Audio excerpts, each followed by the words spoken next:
Nous avons eu l'honneur de la visite du préfet de région, Alexandre Rochat, ainsi que des sous-préfets, Cyril Roule, sous-préfet à la cohésion sociale, et Bruno André, sous-préfet de l'arrondissement de Pointe-à-Pitre.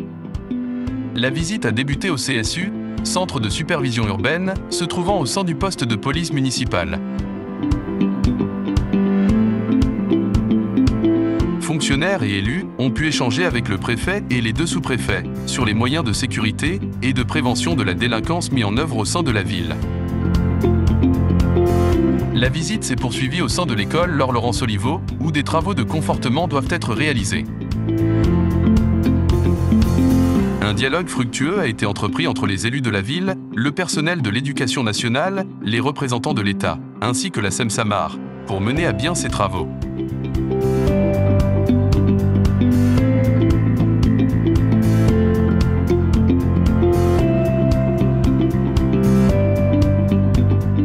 La durée. Il est prévu de mettre en place une école provisoire pour la réalisation, pendant la période de réalisation des travaux.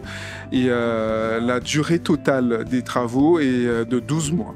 Donc on a prévu un démarrage des travaux à compter de septembre 2023, si tout va bien.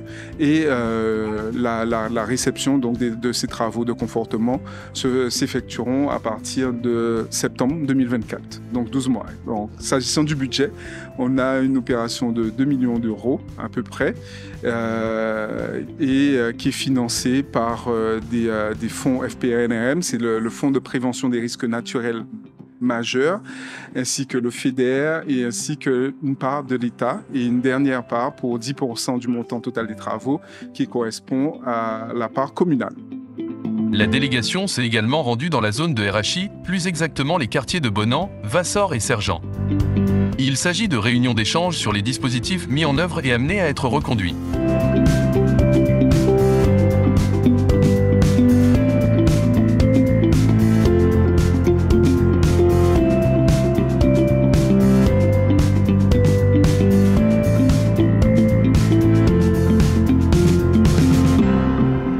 Je viens au-delà de la sécurité des moules. Je viens avec Madame le maire pour voir tous les projets du moule que nous soutenons, parce que toutes les politiques qui sont conduites par la maire et par l'État se font ensemble. On ne peut pas travailler chacun de son côté. D'ailleurs, tout ce qu'on a vu ce matin, c'est que des sujets qui ont été partagés avec une volonté de l'équipe municipale, mais qui ensuite sont partagés avec l'État et les services de l'État. On est allé voir la vidéoprotection, le centre de CSU, la police municipale. Et bien, ce sont des financements de l'État qui ont aidé la commune à s'équiper pour que la sécurité des mouliennes et des mouliens soit assurée.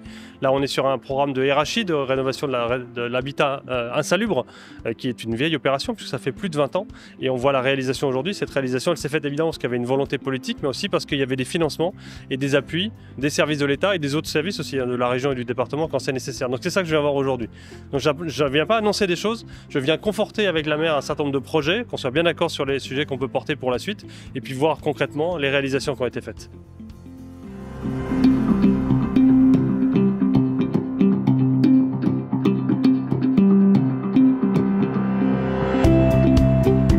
Cité éducative, c'est un label de la politique de la ville qui vise à apporter des moyens supplémentaires à des établissements scolaires qui travaillent en commun, donc des collèges, des lycées, des écoles élémentaires, dans tous ces niveaux finalement de construction du parcours pédagogique pour porter des projets qui viennent de la communauté enseignante, qui viennent des associations, qui viennent des institutions, qui sont partenaires dans cette cité éducative et qui viennent justement apporter des innovations, des projets nouveaux en matière d'accompagnement de la jeunesse dans son parcours de formation à tous les stades, puisqu'elle va vraiment de 0 jusqu'à 25 ans. C'est un dispositif qui est donc porté par l'État et qui apporte sur notre territoire, dans chaque cité éducative, plus de 300 000 € de budget annuel. Aujourd'hui, on a 4 cités éducatives sur le territoire de la Guadeloupe, dont une à Moule, et on en a une aussi à Saint-Martin.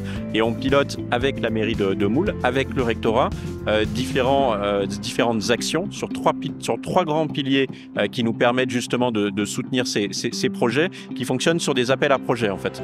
Ce qui est intéressant, et ça va être justement au mois de décembre l'actualité très forte, aujourd'hui même va être publié sur le site de la mairie l'appel à projet pour que justement les associations, ceux qui veulent porter des projets, les institutions, les collèges, puissent nous présenter des actions qui soient innovantes et qui permettent d'accompagner la jeunesse dans l'ensemble de leur projet. Alors aujourd'hui, on a des thématiques qui se dégagent, que ce soit sur le soutien scolaire, que ce soit sur porter des actions dans la culture qui permettent d'ouvrir les horizons, de démontrer aussi comment fonctionnent des métiers pour que les jeunes ils puissent nourrir aussi leur orientation professionnelle.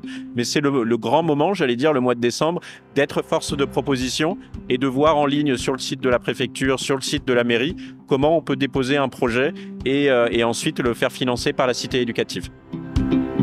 De nouveaux projets tels que le Pacte, qui est un pacte avec les quartiers pour toutes les entreprises, ou encore la cité éducative sont également en discussion.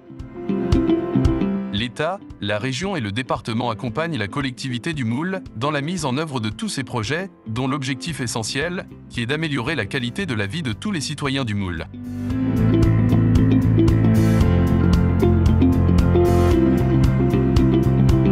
La cité éducative est un label national pour les villes en politique de la ville. La candidature de la ville du Moule a été retenue en 2022 et nous avons signé une convention avec l'État, l'Académie de Guadeloupe et la ville du Moule.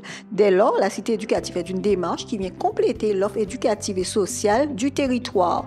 Nous avons déjà le contrat de ville qui déploie des actions en direction des publics, des populations de la géographie prioritaire de Sergent, Bonan, Levasseur, Petite-Guinée, le Centre-Bourg, tous les quartiers de la géographie prioritaire, mais qui vient aussi renforcer l'offre qui est donnée par le programme de réussite éducative. Il répond à des objectifs qui répondent également à des axes prioritaires du contrat de ville.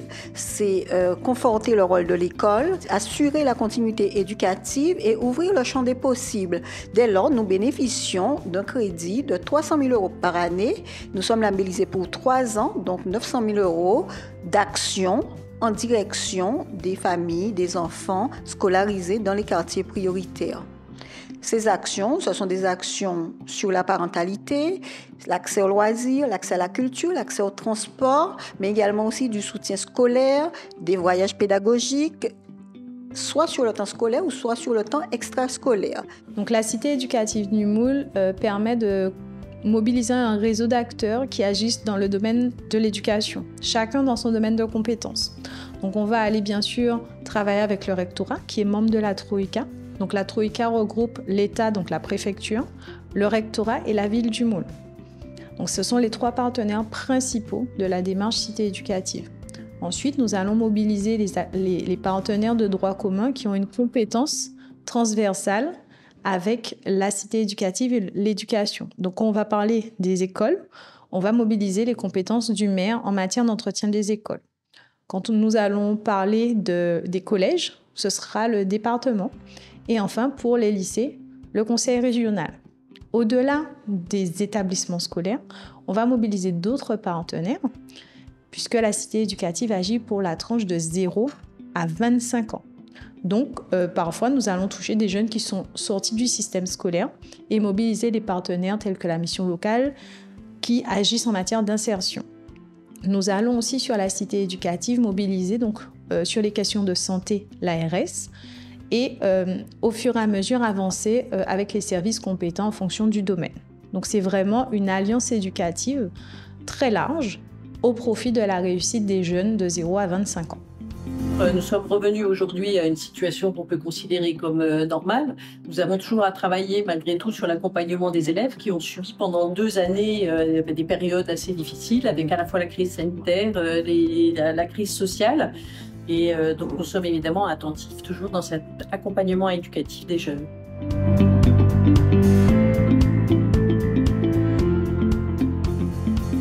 Le pacte, c'est le pacte des quartiers avec les entreprises.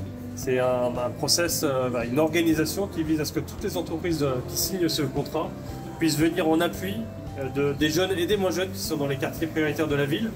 Et au Moule, on en a 2, Changrillé et le Bourg, pour lequel ces entreprises vont pouvoir venir et proposer des stages en insertion, de découvrir les métiers de l'entreprise, de proposer des emplois en alternance, ou des CDI ou des CDD.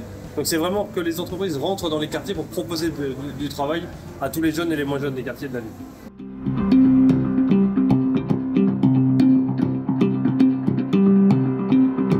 Son intérêt, c'est qu'on sait que dans les quartiers prioritaires de la ville, on a des besoins d'inclusion par l'emploi. On a besoin, pour les jeunes, d'avoir de l'emploi, ce qui leur permet d'avoir une vie sociale beaucoup plus développée, de pouvoir être bien dans leur quartier. Et donc, les entreprises vont venir pour proposer ces emplois. Et on sait aussi que les entreprises ont du mal à recruter en ce moment. Garden nous a dit qu'il avait du mal à recruter. Il y avait un producteur de fruits et légumes qui nous a dit qu'il avait du mal à recruter. On sait que les restaurateurs ont du mal à recruter. Alors, ça veut donc dire qu'il y a de l'emploi. Il y a beaucoup de jeunes qui cherchent de l'emploi, donc il faut qu'on fasse coïncider les deux. Et donc aller dans les quartiers pour les entreprises, ça leur permettra aussi d'aller chercher des futurs employés.